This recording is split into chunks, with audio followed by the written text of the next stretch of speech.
Good morning friends, Manoj Kumar आपका स्वागत करता हूं सार्थक कोचिंग एकेडमी के यूट्यूब चैनल पर।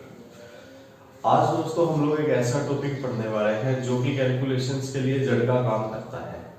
ऐसी बात मैं सिर्फ इसलिए बोल रहा हूं क्योंकि इस टॉपिक को सीखने के बाद आपकी कैलकुलेशन में काफी इंप्रूवमेंट नजर आएगी आप लोगों को, और अगर आप इसका यूज करते हो काफी जगह तो आपकी जो कैलकुलेशन होगी वो आपको फास्टली रिजल्ट देगी, आपको आंसर का आइडिया हो जाएगा क्या होगा आंसर हमारे क्वेश्चन का। तो चलिए दोस्तों हम लोग स्टार्ट करते हैं हमारा टॉपिक यूनिट डिजिट। जैसा कि दोस्तों आपको शो किया गया है थंबनेल में, टॉपिक है हमारा यूनिट डिजिट और ये है कैलकुलेशंस के लिए जड़। तो स्टार्ट करूंगा दोस्तों यूनिट डिजिट। यूनिट डिजिट का सबसे पहले मतलब होता है इकाई का। इकाई का देखिए दोस्तों, इकाई का क्या होता है, हमने कोई भी एक नंबर लिखा, सपोज कीजिए 405। 405 में जो लास्ट डिजिट होगा वही हमारा होगा इकाई का। इसी तरह कोई भी नंबर लिख सकते हो आप, मैंने लिख दिया 704। 704 में लास्ट 4 है तो हमारा जो इकाई का अंक हो गया वो हो गया 4। तो अब बात करेंगे दोस्तों इसके डिफरेंट रूल्स क्या हैं, हमें चीजों का आइडिया कैसे होगा। जैसे मैं जड़ की बात कर रहा हूं तो आपको कुछ चीजों का आइडिया क्वेश्चन से मिल जाएगा कि आपका जो आंसर होगा उसमें यूनिट डिजिट का क्या रोल रहने वाला है। सपोज कीजिए मैंने आपसे कहा 74 प्लस 47 का आंसर क्या आएगा जब इन दोनों को प्लस किया जाएगा। तो अगर मैं इसे प्लस करूं दोस्तों तो 74 में 47 ऐड करने पे 1, आंसर विल बी 121। तो 121 में यूनिट डिजिट क्या हुआ, 1 हुआ। तो इसका दोस्तों आइडिया मैं डायरेक्ट यहां से भी लगा सकता था, 7 और 4 11, 11 में यूनिट डिजिट 1 है, इसका मतलब जो आंसर आएगा उसका यूनिट डिजिट 1 होना चाहिए। तो इस एग्जांपल से आप लोग इतनी बात समझ गए होंगे कि अब मैं टारगेट करने वाला हूं यूनिट डिजिट को। जब मुझे बात ही यूनिट डिजिट की करनी है तो मैं होल क्वेश्चन को, कंप्लीट क्वेश्चन को सोल्व क्यों करूं। एक एग्जांपल से समझते हैं दोस्तों। एक दूसरा एग्जांपल लिखा, मैंने लिखा 99 प्लस 79 माइनस 26। आंसर क्या होगा दोस्तों, जो आंसर होगा उसकी यूनिट डिजिट क्या होगी। अब आपको यूनिट डिजिट की बात करनी है दोस्तों, यूनिट डिजिट को ही टारगेट करो। 9 प्लस 9 18, 18 में यूनिट डिजिट आया दोस्तों 8, 8 में से 6 माइनस हुआ, यूनिट डिजिट विल बी 6। इसका मतलब इस पूरे क्वेश्चन को सिंप्लीफाई करने के बाद जो हमारी यूनिट डिजिट आएगी वो यूनिट डिजिट 2 होगी। अब दोस्तों ये तो सिर्फ हम एडिशन और सब्ट्रैक्शन की बात कर रहे थे, इसी तरह अलग अलग क्वेश्चंस में यूनिट डिजिट्स का यूज होने वाला है। अब हम टारगेट करेंगे उन क्वेश्चंस को ताकि हम इस कांसेप्ट को प्रॉपर तरीके से समझ पाए। देखिए एक और एग्जांपल लिख लेते हैं। मैंने मल्टीप्लिकेशन का एग्जांपल लिखा 12 into 14 into 60, then answer will be, तो हम यूनिट डिजिट का टारगेट करने वाले हैं दोस्तों। तो 4 into 2 that will be 8, 8 into 6 48, unit digit will B क्या होगा, 8 होगा। तो इस क्वेश्चन के लिए जो हमारा यूनिट डिजिट हो जाएगा वो दोस्तों 8 हो जाएगा। तो अब हम कुछ रूल्स पढ़ते हैं यूनिट डिजिट पर बेस, जो कि वेरी वेरी इंपॉर्टेंट होने वाले हैं हमारे लिए। सबसे पहले दोस्तों फर्स्ट ऑफ ऑल तो हम बात करेंगे कि किसी भी संख्या में यूनिट डिजिट क्या हो सकता है, कौन कौन से ऐसे नंबर है जो यूनिट डिजिट बन सकते हैं। आप देखोगे कि किसी के लास्ट में 0 आ सकता है, 1 आ सकता है, 2 आ सकता है, 3 4 5 6 7 8 9। इसका मतलब यूनिट डिजिट में 0 से लेकर 9 तक कोई भी नंबर आ सकता है।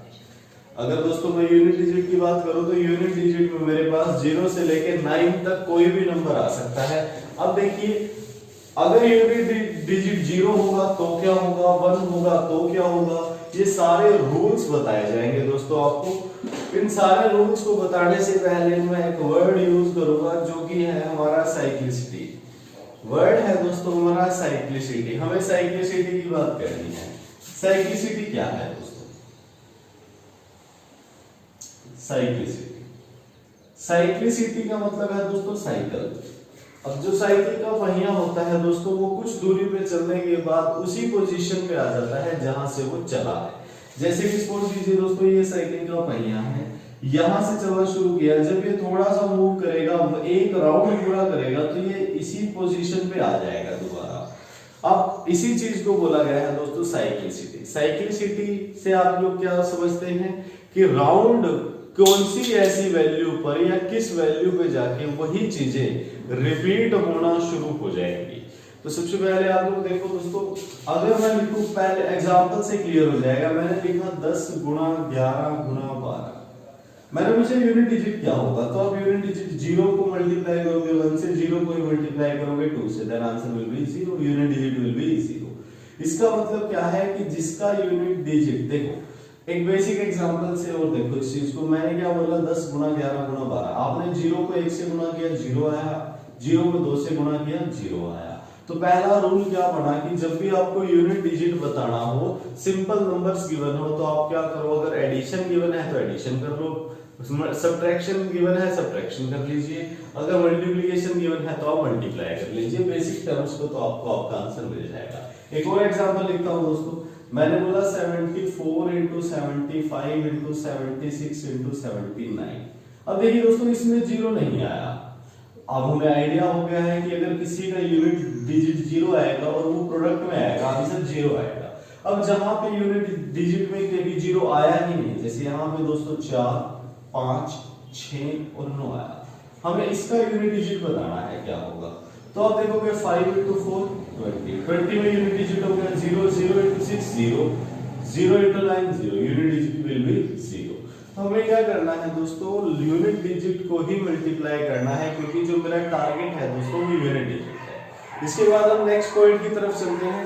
नेक्स्ट पॉइंट क्या है दोस्तों हमारा, कि अगर हमारे पास पावर में कंसेप्ट आ जाए, जिसका यूज हम दोस्तों square root, square cube root में किया करते हैं। बात करेंगे हम लोग दोस्तों पावर्स की। पावर के केस में यूनिट डिजिट कैसे हमारी हेल्प करेगी।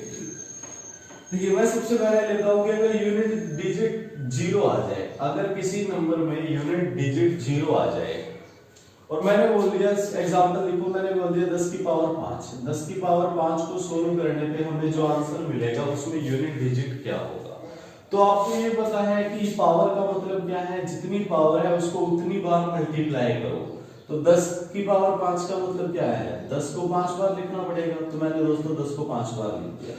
अब ये एक बिल्कुल सिंपल सा क्वेश्चन आ गया आपके पास, मैंने यूनिट डिजिट पूछा, 0 into 0 0 0 0 0, आंसर विल बी 0। इसका मतलब क्या है कि अगर किसी का लास्ट डिजिट, अगर पहला रूल लिखेंगे दोस्तों, अगर किसी का यूनिट डिजिट 0 आ जाता है तो हमारा आंसर विल बी 0। पावर कोई भी हो जाए, 5 हो जाए, 6 हो जाए, 50 हो जाए, आंसर विल बी 0। इसी तरह दोस्तों अगर मैं 11 लिखता, यूनिट डिजिट 1 की बात करता, इसकी पावर 5 लिखा, तो 11 into 11 into 11 into 5 टाइम्स लिखना पड़ेगा दोस्तों, प्रोडक्ट करेंगे, आंसर विल बी 1। इसका मतलब जिसका यूनिट डिजिट 1 होगा उसका आंसर क्या रहेगा, 1 रहेगा। वो दोस्तों रहेगा पावर की केस में, कि अगर यूनिट डिजिट 1 है, पावर जितनी मर्जी आ जाए, आंसर विल बी 1। इसी तरह दोस्तों मैं बात करूंगा 5 की, मैंने बोल दिया 15 की पावर 4 बोला, तो 15 की पावर 4 का मतलब 4 टाइम्स मल्टीप्लाई, तो आप देख सकते हो 5 into 5 25, 25 में 5, 5 into 5 25, then 5 into 5 25, then answer will B 5।